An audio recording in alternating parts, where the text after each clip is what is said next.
Letter number 41. To one of his officers. In the name of Allah, the Beneficent, the Merciful. Now, I had made you a partner in my trust, and made you my chief man. And for me no other person from my kinsmen was more trustworthy than you in the matter of sympathizing with me, assisting and respecting my trusts. But when you saw that time had attacked your cousin, the enemy had waged war, the trust of the people was being humiliated, and the whole community was trackless and disunited, you turned your back against your cousin and forsook him when others forsook him. You abandoned him when others abandoned him, and you betrayed him when others betrayed him. Thus, you showed no sympathy to your cousin, nor discharged the trust. It seems as if you do not want to please Allah by your jihad, and as if you do not stand upon a clear sign from your Lord. And as if you have been playing tricks with this Muslim community to earn the pleasure of this world and watching for the moment of their neglectfulness to usurp their share of the wealth.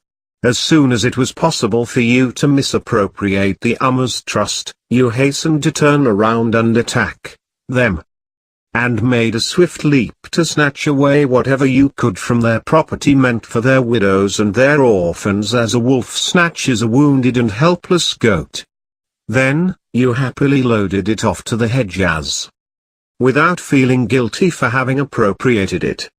Allah's woe be to your ill wishers. It was as though you were sending to your family what you had inherited from your father and mother. Glory be to Allah.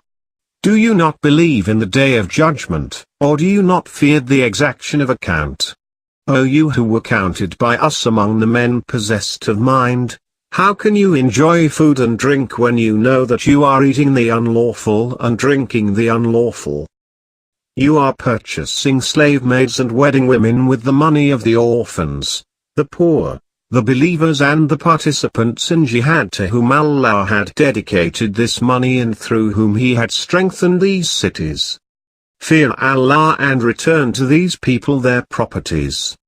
If you do not do so and Allah grants me power over you, I shall excuse myself before Allah about you and strike you with my sword, with which I did not strike anyone but that he went to hell.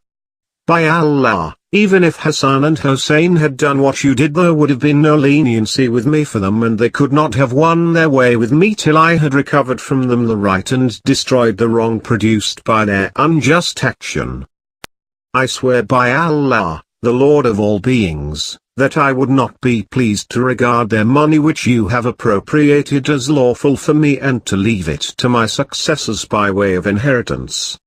Mind yourself and consider for a while as though you had reached the end of life and had been buried under the earth. Then your actions will be presented before you in the place where the oppressor cries alas, while he who wasted his life yearns for a return to the world.